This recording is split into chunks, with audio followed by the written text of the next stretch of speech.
High বন্ধুরা, আসসালামু আলাইকুম। আজ চলে এলাম স্পেশাল পাকোড়ার রেসিপি নিয়ে। বাঁধাকপির পাকোড়া ভীষণ মজাদার। এই পাকোড়া একবার তৈরি করে খেয়ে দেখবেন, খুব ভালো লাগবে। এবং কিভাবে পাকোড়া বানালে বেশি সময় মুচমুচে থাকবে তার সম্পূর্ণ টিপস আজকের রেসিপিতে পাবেন। আশা করি আজকের ভিডিওটি আপনাদের অনেক কাজে লাগবে এবং সেই সাথে ভালোও লাগবে। তাহলে চলুন কথা না বাড়িয়ে মূল রেসিপিতে চলে যাই। পাকোড়াটা তৈরি করার জন্য প্রথমে আমরা মসুর ডালটাকে খুব ভালোভাবে পেস্ট করে নিব। এখানে আপনারা মসুর ডালের পরিবর্তে যে কোনো ডাল ব্যবহার করতে পারেন। এবার দিয়ে দিব পেঁয়াজ কুচি 2 চামচ পরিমাণ এবং মরিচ কুচি দিয়েছি 4 চামচ পরিমাণ। আমি ঝালটা খেতে বেশি পছন্দ করি পাকোড়ার ভিতর, তাই আমি মরিচটা একটু বেশি করে দিয়েছি। এবার দিয়ে দিলাম পাতাকপি কুচি এবং তার সঙ্গে দিয়ে দিলাম গাজরটাকে আমি গ্রেটারের সাহায্যে গ্রেট করে নিয়েছি। এবার এর ভিতর দিয়ে দিব চাউলের গুঁড়া। এখানে আমি আতপ চালের গুঁড়া নিয়েছি। চাউলের গুঁড়াটা দেওয়ার কারণে পাকোড়াটা দীর্ঘ সময় মুচমুচে থাকবে। এবার এর ভিতর দিয়ে দিব লবণ এবং হলুদ পরিমাণ মতো।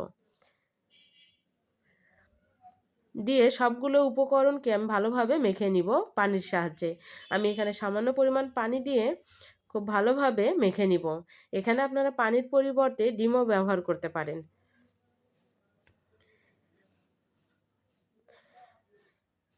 এভাবে খুব ভালোভাবে মেখে নেওয়ার পর আমি ফ্রাই প্যানে পর্যাপ্ত পরিমাণ তেল দিয়ে গরম করে নিয়েছি। আর চুলার আগুনটাকে এই সময় অবশ্যই মিডিয়াম থেকে হাই ফ্লেমের মাঝামাঝি রাখতে হবে। রেখে আমি এক এক করে এভাবে সবগুলো পাকোড়ার শেপ দিয়ে ভেজে নিব। অবশ্যই চুলার আগুনটা মিডিয়াম টু হাইয়ের মাঝামাঝি রেখে ভেজে নেবেন, এতে করে পাকোড়াটা মুচমুচে হবে।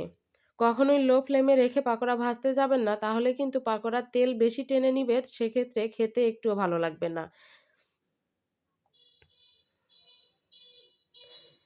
কিছু সময় পর পাকোড়াগুলোকে এভাবে আমি উল্টিয়ে দিচ্ছি।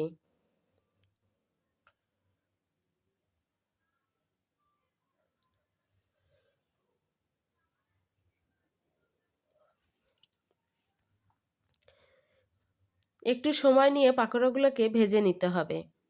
আর যদি আমার এই রেসিপি আপনাদের ভালো লেগে থাকে তো অবশ্যই লাইক করবেন, কমেন্ট করবেন এবং চ্যানেলটিকে সাবস্ক্রাইব করে পাশে থাকবেন।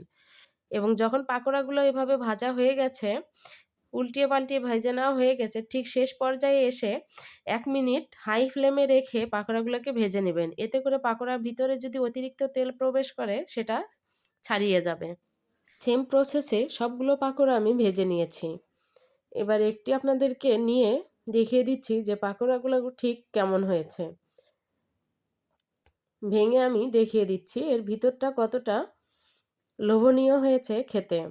এটা দেখতেও যতটা লোভনীয়, খেতেও মাশাআল্লাহ তার থেকে বেশি লোভনীয়।